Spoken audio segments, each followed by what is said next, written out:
then it will be time for holidays. As after that, 1, 2, 3, 4 paddocks will be flipped over and put into fodder beet.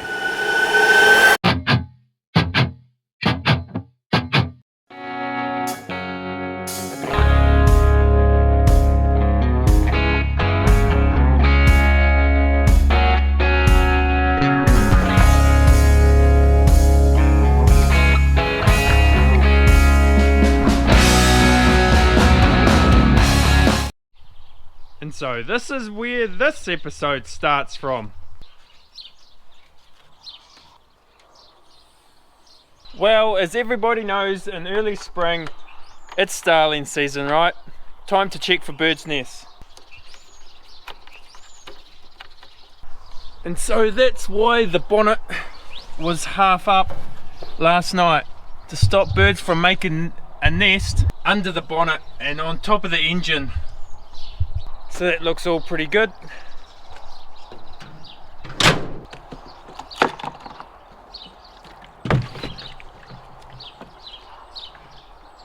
Now that the AdBlue is filling up, time to check the oils. That's good. That's good. And that's good. And now it's time for some grease lightning.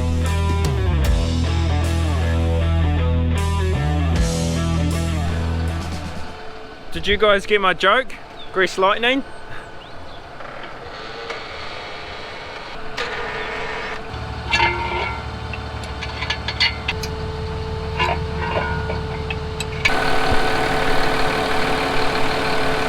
Yeah, hi, can I please get 1200 litres of diesel, please? Well, I'm just cruising up the farm now to go ploughing for the day. I've got my packed lunch, and recently things have been pretty cruisy on the farm. You see, I've been on holiday while mum and dad have been at home, then mum and dad have gone on holiday while I've been at home.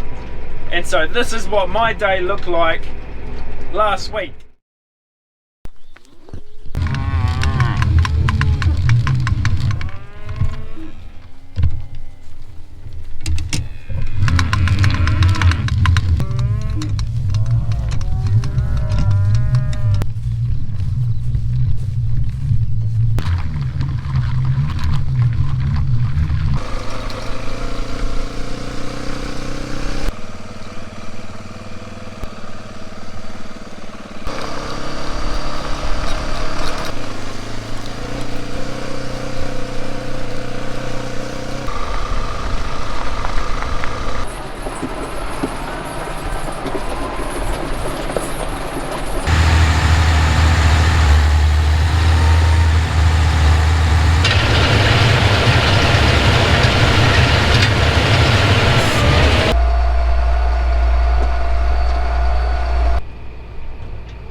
Welcome back, guys. I'm just into the paddock now,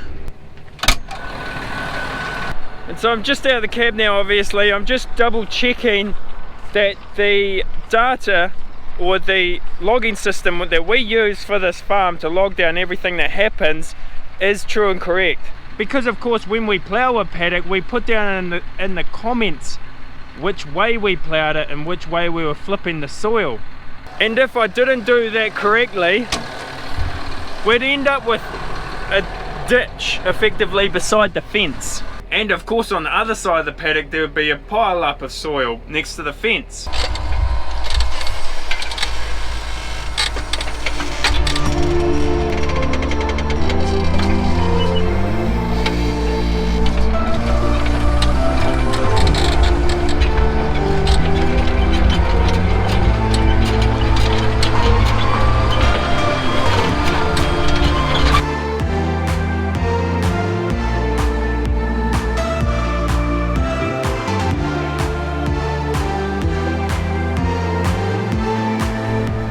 that's run number 1 done.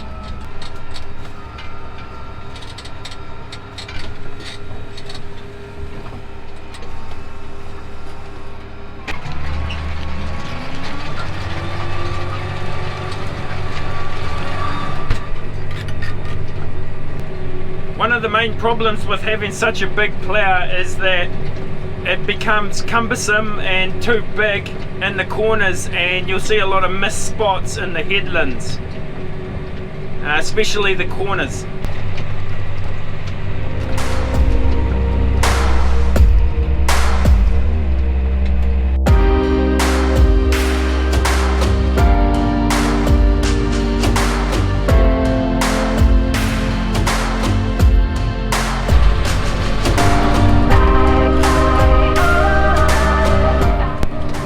That's one headland done around the troughs. Now I've got the next one to do.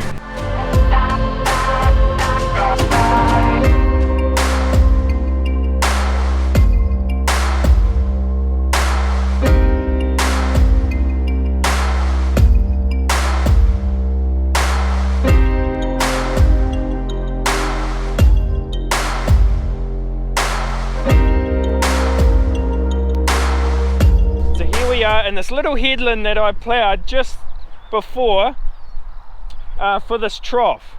Now, as you can see, when I did my last run, I've lifted up here and just scraped the soil so that I'm not leaving a big ditch when we come to cultivate this afterwards.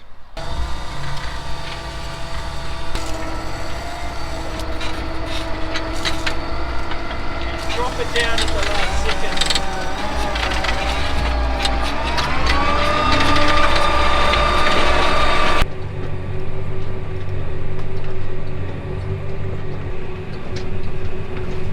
Okay guys, so what is the next process for this ploughed ground? Well, I'll show you.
So it's what we're essentially doing when we heavy roll these ploughed paddocks is we let it sit overnight, we let it aerate overnight, and then we hit it with the heavy roller, and that squishes down everything. It's like you or I getting a clod of dirt and stomping our foot on it. It is breaking down those clods, and it's also squishing down any uneven ground that I've left with this plough, and it's also making it a flatter surface for our next pass, which will be with the grubber and tip rollers, because unfortunately the set of discs is out of order at the moment.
It's not meant to be like that. There's always something, eh? Please don't be something serious. Please don't be something serious. Oh, and there's the problem there. Luckily, that is just a shear bolt.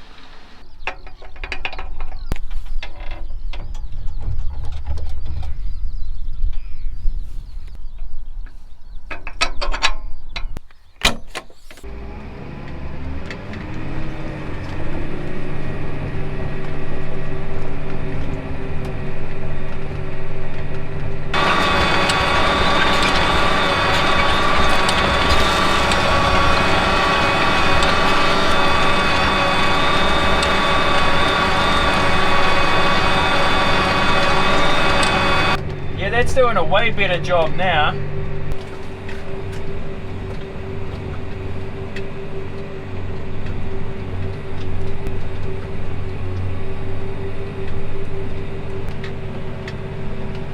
Okay, so I've just dotted out both cameras onto the plough. Now one is pointing at a skimmer board,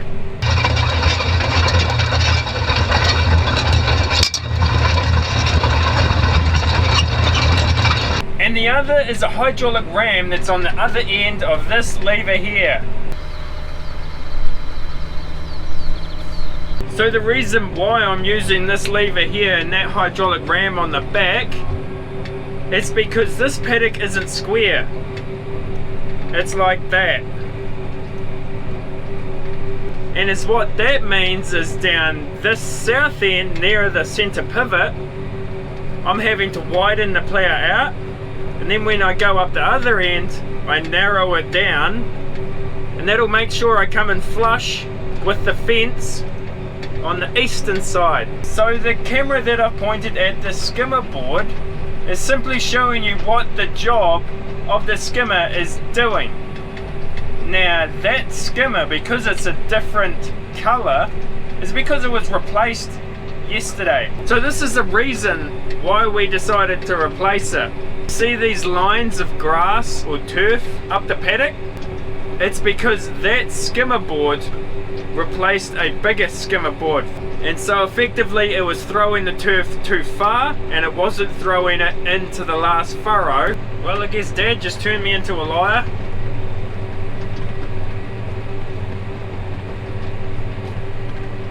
Maybe he suddenly decided that the rolling needed to be done today and not tomorrow, which is the weekend.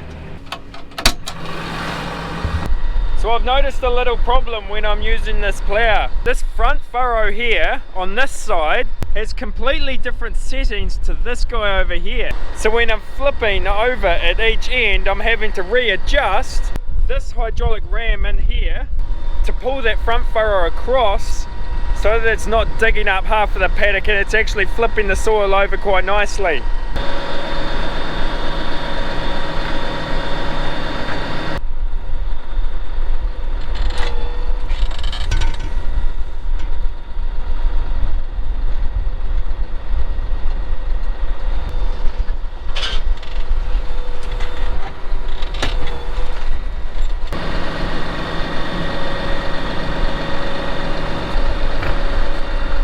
As you can see, there's quite a big gap here, side, not such a big gap.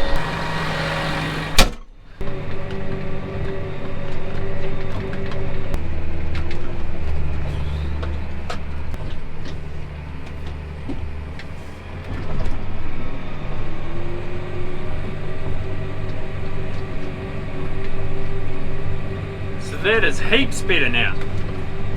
So mesmerizing watching the ground change from grass to then dirt. I could just watch it all day.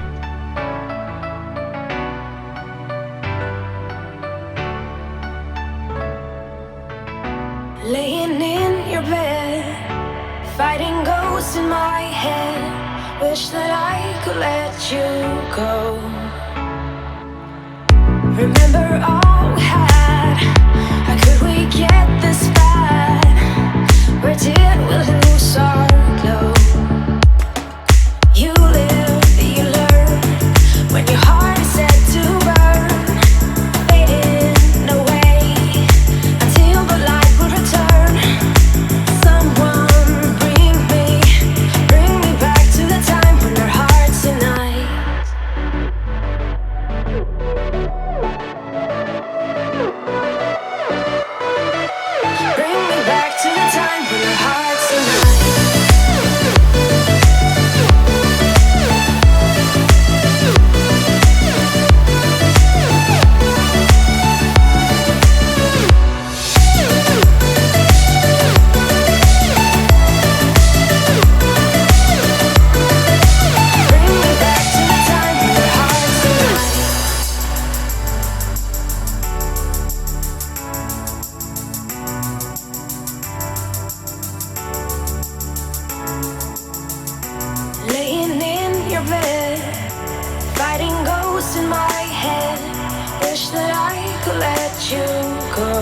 back to the time when our hearts unite.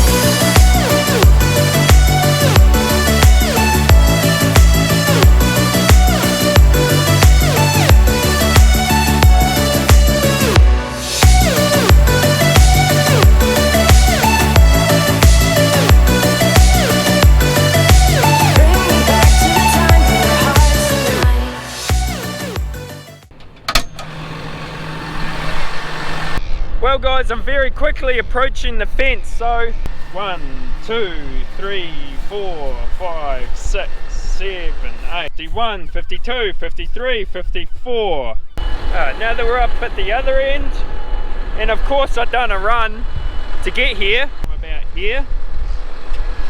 1, 2, 3, 4, 5, 6, 7, 8. 35, 36, 37, 38, 39. So I've got about 14 steps to make up. So at that end, it's 14 steps wider than this end down here. Anyway guys, I hope you enjoyed this episode. I hope you learned something. I hope you have a better appreciation for agriculture. I'm just going to get this straightened up and then that's going to be it. But otherwise guys, thank you very much for watching and we'll see you on the next episode.